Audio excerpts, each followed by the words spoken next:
In this lesson, we'll be reviewing everything we learned about quadratics. So that's the four methods: factoring, taking the square root, completing the square, and the quadratic formula. And we'll also be talking about complex numbers. So let's start with our review. If I'm asked to solve a quadratic, something with an x squared in it, I try the first two methods first. I check, can I factor, or can I isolate the x squared? Those two methods are the fastest. If they don't work, then I usually try the quadratic formula. Completing the square is an important technique. It will definitely come up in Math 121, and it'll probably be on the final exam as well, but it's usually pretty time-consuming. So example A, I'm going to see if I can factor before I do anything else. I need a product of 1 and a sum of 2. 1 times 1 is 1, 1 plus 1 is 2.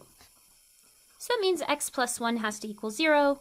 There's no need to write the same factor twice, and we've got one solution, x equal negative 1. Problem 2, well, this one I notice has only one term with an x in it. The first term is the only term that has a variable. So I'm going to use the square root method. I'm going to isolate the x squared. So I add 8 to both sides, and then we can take the square root of both sides. Don't forget that plus or minus. So x would be plus or minus root 2. 2 is not a perfect square. We can't go any further with that one. Now example C has two terms with x's in them. There's an x squared and an x term. That means the square root method is not going to work here. We can't isolate the variable in something that's squared. So instead, I'm going to see if I can factor. Whenever we factor, the first thing we do is look for a greatest common factor. And this problem has a GCF of x. If I pull out the x, I'm left with a 3x minus 4. And then I set those two factors equal to 0. X equals 0 is one solution. So we have two solutions, x equals 0 and x equals 4/3. In example E, we also have only one x in the equation. And in fact, the x is in something that's squared. So this is another problem where we can use that square root method. I take the square root of both sides. Don't forget the plus or minus. So x minus 5 equals plus or minus square root of negative 25. Now we can't take the square root of a negative number, so this means our equation has no real solution. We'll expand on this idea in a little bit, but the square root of a negative number, that's not a real number. Okay, one more quadratic. This last one has two terms with x, so the square root method won't work. If I want to factor, 2 times minus 7 is minus 14. I need two numbers with a product of negative 14 and a sum of 4, and that's not possible. We can't factor this one. So I'm going to use the quadratic formula, plugging in 2 for A, 4 for B, and negative 7 for C. So x is negative 4 plus or minus 4 squared minus 4 times 2 times minus 7 all over 2 times 2. If we do the arithmetic, we get minus 4 plus or minus root 72 over 4. 72 is 36 times 2, and 36 is a perfect square, so that turns into 6 root 2. And finally, there's a common factor of 2. I can divide everything in the numerator and the denominator by 2. So my final answer is negative 2 plus or minus 3 root 2 over 2. So to summarize, when you're solving quadratics, things with x squareds, I would try to factor first, or try that square root method if there's only one term with x in it. If neither of those methods work, then you move on to the quadratic formula. Now the last thing I want to introduce you to is the idea of an imaginary number. In example E, I wrote down that we had no real solution. That's because the square root of a negative number is not a real number. But we can expand our view of complex numbers, and this is something that you're going to do in Math 121, so I wanted to provide a quick introduction to the idea this semester. So up until now, our world has consisted only of real numbers, numbers that we can put on a number line and graph. We're now going to think about imaginary numbers, which are basically square roots of negatives. And if we consider all real numbers and all imaginary numbers, we are now talking about the set of all complex numbers. So we're going to start by just defining the imaginary unit, I, to be the square root of negative 1. So anytime we have the square root of a negative number, we can write it using an I, and it's an imaginary number. For example, square root of -4. Well, -4 is the same as 4 times -1, so I can think of this as root 4 times root -1. I know that root 4 is 2, and I have just defined square root of -1 to be I. So we'll say square root of -4 is 2I. Again, that would be an imaginary number. It's not something on our number line. We can do the same thing with any time we have the square root of a negative. Square root of -10, well, -10 is 10 times -1.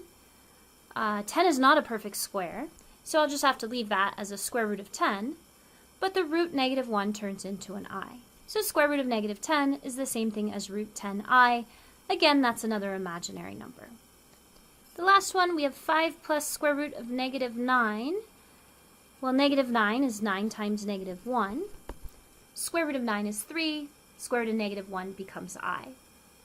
We can't combine the 5 and the 3I. That would be the real part and the imaginary part. For the same reason you can't add like terms. If that I were an X, you wouldn't be able to add it either. So I'm just going to leave my answer as 5 plus. That number has a real part and an imaginary part.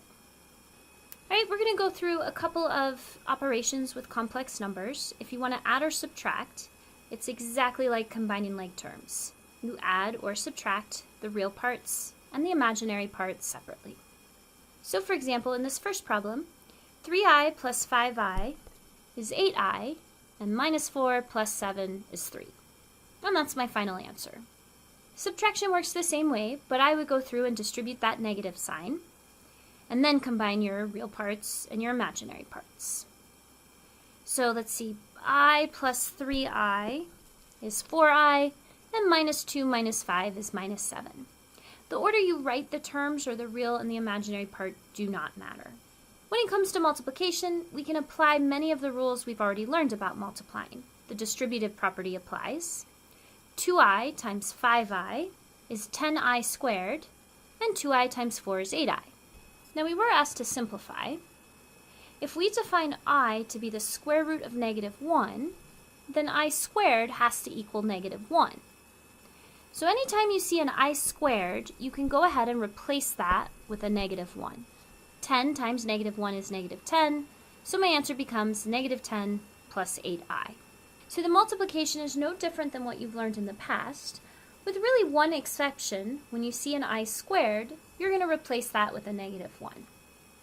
Now, just like the distributive property applied, that means if we're multiplying two complex numbers together with two terms, we can use that FOIL process. That really is just distributing. First would be 3I squared, outer is 6I, inner is 5I, last is -10. If I combine like terms, I get 3I squared plus I minus 10. And then just like in the previous problem, if you see an I squared, you need to replace that with a -1. So that first term actually turns into a -3. 3 times -1 is -3. And now I can combine the -3 and the -10, and my final answer would be I minus 13. I know this was a very brief introduction to complex numbers. Really the purpose of this topic in this course is just to give you this definition. I is the square root of -1, so therefore I squared is -1. Just one way that we can think about those negatives inside square roots. So if you go back to that problem E, we had no real solution, but there would be an imaginary solution. And as I mentioned before, imaginary numbers is something you'll talk much more about in Math 121, and that's really why we just give a short introduction here. That's it for Lesson 20. As always, let me know if you have any questions.